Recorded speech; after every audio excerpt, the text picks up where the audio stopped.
Clark Judge is with us now. He's an analyst, Talk of Fame Network, and he's all over the Hall of Fame stuff. Little NFL for you. Clark, Tiki and Tierney, how are you today, buddy? I'm doing fine. How are you guys? I'm doing all right. The interesting thing about Terrell, and just for those who don't know the way the Hall of Fame voting goes, basically an individual reps a player, right, and champions them in a room, and you guys basically flush this out through conversation, and then we have a Hall of Fame announcement. Is that the short end of it? Yeah, that's basically it. There are 46 selectors. We go into that room, and each candidate for the modern era, and also the two senior candidates, and we have one contributor this year, 18 of those candidates, they're represented by an individual in that room. And typically, if it's someone from New York, it'd be the New York representative, but maybe the Giants guy if it's a Giants player with the background. So he will stand up and give a 5-minute speech. It's supposed to be no longer than 5 minutes today this year, but it has been longer than that in the past. But that guy will stand up, make a presentation, sit down, and then we'll discuss it. And we'll discuss it as long as we want to discuss it, move on to the next candidate. At the end of that period, we then take a vote, and you whittle the 15 modern era nominees down to 10. Yeah. And then from there, you go from 10 to 5. All right, so let me ask you this. In the case of somebody like Terrell Owens, who is an absolute shoo-in, he's one of the best receivers of all time, but he played on so many different teams, who actually champions him? Somebody from the Niners or Philly? I know it's not going to be the Bills or the Bengals. I mean, he played for Dallas. How does that work with somebody that had a bit of a transient career? Well, let me stop you first. Absolute shoo-in? Yeah. He's not an absolute shoo-in, not at all. He's the most controversial guy we've got on the board. Okay. He will. I can almost guarantee he won't make it this year. I don't know that. I mean, I'm going to be honest with you guys. How is he not going to make it? He's one of the best of all time. Clark, how come? I mean, I don't understand this. Why is he controversial? Because for all the numbers people want to throw at you, yeah. I'll give you this number. The number of teams that wanted him at the top of his career. And that's 0. Yeah, but he went places and he was dominant. And wow, he had the yardage. It's a tough room.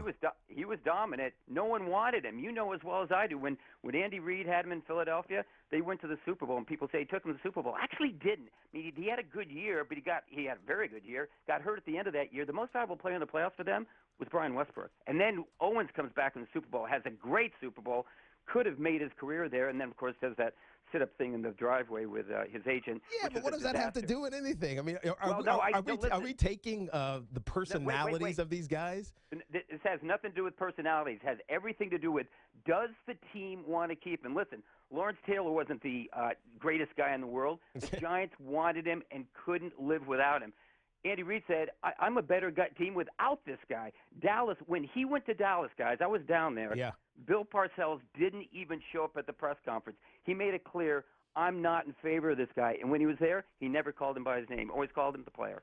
Interesting. Oh, wait, hold on a sec. We got to stay on this for a sec. Clark Judge with us here on CBS Sports Radio. So let me ask you this, Clark, and you know I respect your knowledge of the game. Personal feelings aside and transient nature, whatever. Name 5 receivers in the history of the game definitively better than Terrell Owens. Don Hudson. Okay. Jerry Rice. All right. Lance Alworth.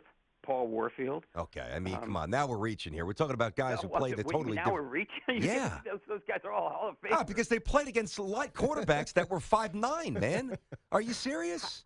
Well, yeah, they dominate. Just, listen, their teams wanted to keep him because have you seen Lance Alworth? You ever see Lance Alworth play?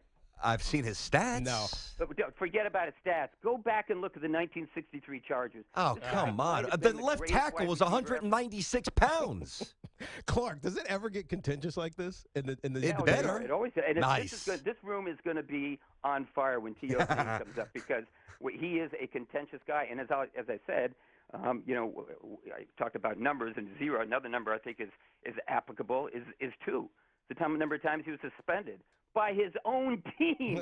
Andy Reid suspended him for half the season and said, get him out of town. Well, Clark, you want to put that guy in the Hall of Fame. Listen, if you're doing it solely on the basis of numbers, get Price Waterhouse or some kind of accounting firm to get in there because they'll put those guys in, and you put guys like Wes Welker in too. Look at his numbers. No.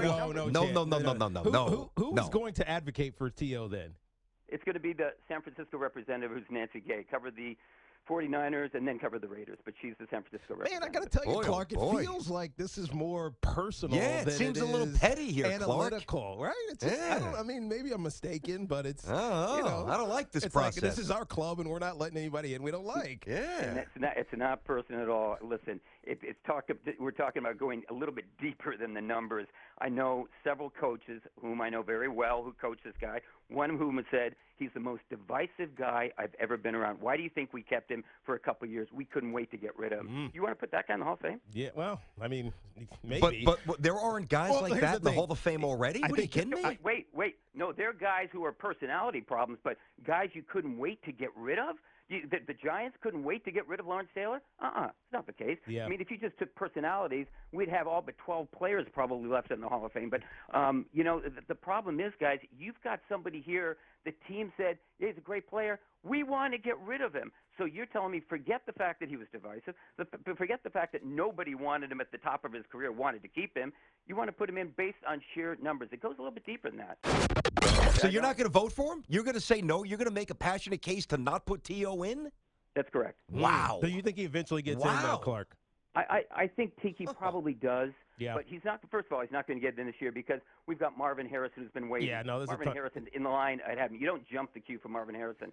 And then you've got, you're going to have Randy Moss next year, and you got Isaac Bruce waiting there, Torrey Holt waiting there.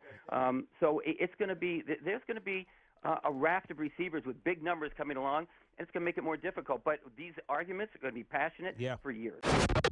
Give us your top four. You mentioned it. You alluded to it. What were your top four and the one wild card? Yeah, Favre, number one, Green, Pace, and Harrison. I think that will be your top four. That's my guess.